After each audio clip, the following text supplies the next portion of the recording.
ሰላም ሰላም ውዶች እንዴት ናችሁ? ሰላም ናችሁ ወይ? ደህና ናችሁ? እግዚአብሔር ይመስገን። ስራ እንዴት ነው? ቆይታ ሁሉ ሰላም ነው ወይ?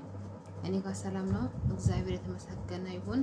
የትም ዓለም ያላችሁ ማለት ነው፣ የትም ሆናችሁ ሰላማችሁ ብዝት ይበልልኝ የኔ ወዶች። እንዴት ናችሁ ታዲያ? ስራ እንዴት ነው? ቆይታችሁ ሁሉ ሰላም ነው? እኔ ሰላም ነኝ፣ እግዚአብሔር ይመስገን። እና ዛሬ አንድ ነገር ልነግራችሁ ነው ማለት ነው። ምንድነው ብትሉኝ አብረን የምንሰራው ልጆች ማለት ነው። እና አንዷ ዩቲዩብ ቻናል መክፈት እፈልጋለሁ ብላ ትጠይቋለች ማለት ነው። እውነት እኔ እንደዚህ ለካዩ በዩቲዩብ በየቲክቶክ ሲያወሩ እውነት አይመስለኝም ነበረ። ከዛን እሺ ትለውና ትሰጠዋለች ስልኳንና ብሯን ማለት ነው። ሰጠችው እና ይሄን ያህል ብር ትከፍያለሽ እንደዚህ አድርጌ እከፍትልሻለሁ አላት። እሺ ብላ ብሩንም ስልኩንም ሰጠችው ማለት ነው። ከዛ ከፍትልሻለሁ ወስዶ ምን ቢያደርግ ጥሩ ነው? ራሱ በሚያውቀው አካውንት ነው የከፈተላት። ፓስወርዱንም ራሱ ነው የሚያውቀው። የዩቲዩብ ቻናል አካውንቱንም በቃ እሱ ነው የሚያውቀው። እሷ ምን የምታውቀው ነገር የለም። ከዛም ከፋፍቶ ምን ብሎ መጣላት። መጀመሪያ ዩቲዩብ ይሰራ ነበረ፣ ሞኔታይዝ ነበረው፣ ሁሉም ነገር ነበረው፣ ይሰራ ነበር ማለት ነው። ከዛ አሁን ከፈትኩኝ ብሎ መጣላት። ከዛ ልጅ አስተሞክረው በቃ ምንም ነገር በቃ የለውም። በቃ እንደውም ከነበረው ነው ወደዚህ እንትን ብሎባት ያመጣላት ማለት ነው። ከዛ ስጠይቀው ምንድነው ስትለው ከፍቼልሻለሁ ምናምን ነገር ብሎ ብሯንም ተቀብሏት ማለት ነው። እና ውዶች ለምን እንደዚህ እናደርጋለን? እኛ ብር ተርፎን ነው እንዲቆይ ብር እየከፈልን ለማናውቀው ሰው ዩቲዩብ ቻናል ክፈትልን የምንለው? ቆይ ለምንድን ነው ራሳችን ከዩቲዩብ ላይ እያየን እየተማርን ነው ማንወስደው? ቆይ ትምህርት ከዛ ላይ ለማናውቀው ሰው እዚህ ሌት ቀን እየሰራን በምናገኘው ገንዘብ ለማናውቀው ሰው ስንሰጥ ለምንድን ነው ግን ውዶች? እውነት እኔ በጣም ነው የገረመኝ ማለት ነው። ለምን በየዩቲዩብ እኮ አለ፣ በየቲክቶክም አለ። ይሄ የምትፈልጉኝ ነገራችን ስታደርጊ ይመጣልሻል። ከዛ ላይ እኮ አይተን ትምህርት መውሰድ እንችላለን። ለምን ብር እኛ እኮ ሌት ቀን እየሰራን ነው የምናመጣው። ለምን እንከፍላለን? ለምን እንሰጣለን? እኔ እንደዚህ ሲያወሩ እውነት አልመሰለኝም ነበረ። እና ልጅቷ ይሄን ያህል ብር ሰጥቼዋለሁ ስትለኝ ለምን ሰጥሻ ስላት እንዲህ ከፍትልኝ ፈልጌ ነው አለች። እና እሺ አሁን ብሩስ ስላት ብሩንማ ወስዶታል፣ ግን ሁሉም ነገር ያለው እሱ ጋር ነው፣ ፓስወርዱም ያለው እሱ ጋር ነው፣ ሁሉ ነገር የሚያውቀው እሱ ነው። እሺ አሁን ምን ይሻልሻል ስላት አላውቅም እንደሚሻለኝ አለች። ምን ትላላችሁ እስቲ እናንተ? እኔ በጣም ነው የገረመኝ ማለት ነው። እውነት ስለገረመኝ ነው ዛሬ እስቲ ቪዲዮ ለምን አልሰራም እና ማንም ሰው ይሄንን ለማድረግ ያሰባችሁ ራሱ እንድትቆጠቡ ማለት ነው። ዩቲዩብ ቻናል መክፈት የምትፈልጉ ልጆች ዩቲዩብ ላይ ግቡና ሰርች አድርጉ። ዩቲዩብ ቻናል አከፋፈት ብላችሁ ሰርች ታድርጉ ይመጣላችኋል። እያያችሁ ትከፍቱታላችሁ። ለምን ብር ለማታውቁ ሰው ለምንድን ነው የምትሰጡት? ለምን ለእናትሽ ቡና ጠጪ ናት ብለሽ ለሱ የምትከፊውን ገንዘብ ለእናት ብትልኪ እኮ ምርቃት ታገኛለሽ የኔ ውድ። ለምን አንቺ ላይ ተቀን እየሰራሽ አላርም ጆሮሽ ላይ እየጮኸ አይደል የጧት እየተነሳን እንትን የምንለው? ለምንድን ነው ገንዘብ አንስተን ዝም ብለን የምንሰጠው? ዩቲዩብ ቻናል ክፈቱልን ለማለት ለምን ሰርች አድርገን ለምን አናይም? ዩቲዩብ ላይ እኮ ብዙ ቪዲዮ እኮ ይለቀቃል እና ያለን እኮ ዩቲዩብ ላይ የሚለቀቀውን ቪዲዮ። ስለዚህ እባካችሁ ውዶች፣ እባካችሁ ገንዘባችሁን አታባክኑ። ዩቲዩብ ክፈቱልኝ እንዲያደርጉልኝ ብላችሁ አትስጡ ለማንም ሰው።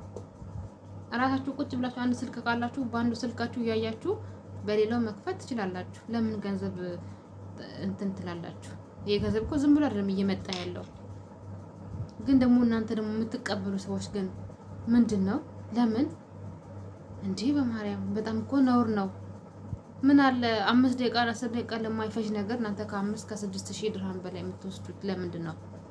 ወይስ ዩቲዩብ አሰርታችሁ ሰብስክራይብ ሞልቶ ሰዓት ተሞልቶ ነው የምታመጡት ወይስ ምንድን ነው? ቆይ እኔ በጣም ገርሞኛል። እውነቴን ነው የምላችሁ ማለት ነው። አሁን ልጅቷ እኮ በቃ አሁን የከፈተላት እኮ ምንም አታውቅም። በቃ ፓስወርዱን አታውቅም፣ ምንም በቃ አታውቅም። ጭራሽ የነበራትን ሁሉ ነው የጠፋባት ማለት ነው። ስለዚህ ውዶች እባካችሁ ተጠንቀቁ። እኔ ሲያወሩ ምንም እውነት አልመሰለኝም ነበረ እውነት። ግን አሁን እኔ በቃ በጓደኛዬ ስላየው ነው ለምን ቪዲዮ አልሰራም ብዬ ነው ዛሬ መጣሁት ማለት ነው። ለምን እንደዚህ እናደርጋለኛ? የማና ከሆነ ሰርች አድርገን እዛ ላይ የሚያደርጉትን ነገር 2-3 ደጋግመን ቪዲዮን አይተን ከዛ በኋላ መሞከራታችን። ዛሬ ካልተሳካ ደግሞ ነገ ይሳካል።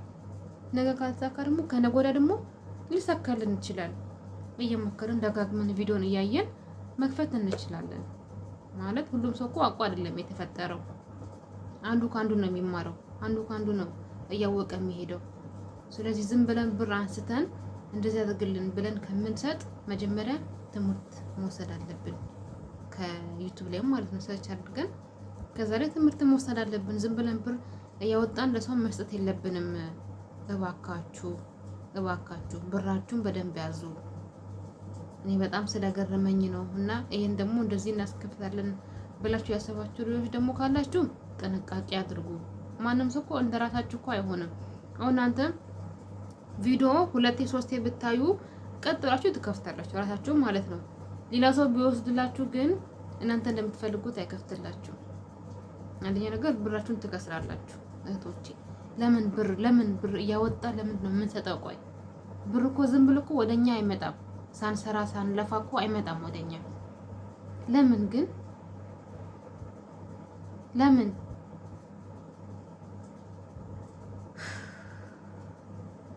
በጣም ነው የሚገርመው እውነት። የኛስ እሺ የሚቀበሉትስ ግን 5 ደቂቃ የማይፈጅ ስራ ለመስራት ከ5000 ከ6000 ድርሃም በላይ የሚወስዱ ሰዎች ራሱ ምንድን ነው? ቆይ ለምን? ምን አለ እንደው? ኧረ በስመ አብ ውዶች ተጠንቀቁ፣ ራሳችሁን ጠብቁ። ዝም ብላችሁ ብር ዩቲዩብ ቻናል ይከፍትልኛል ብላችሁ አትስጡ አሳልፋችሁ። ዝም ብላችሁ የምትሰጡም ከሆነ ደግሞ መጀመሪያ አይታችሁ ዩቲዩባችሁ እንደተከፈተ ቼክ አድርጋችሁ ከዛ በኋላ የማይሰጡት ካለበትም ትሰጣላችሁ።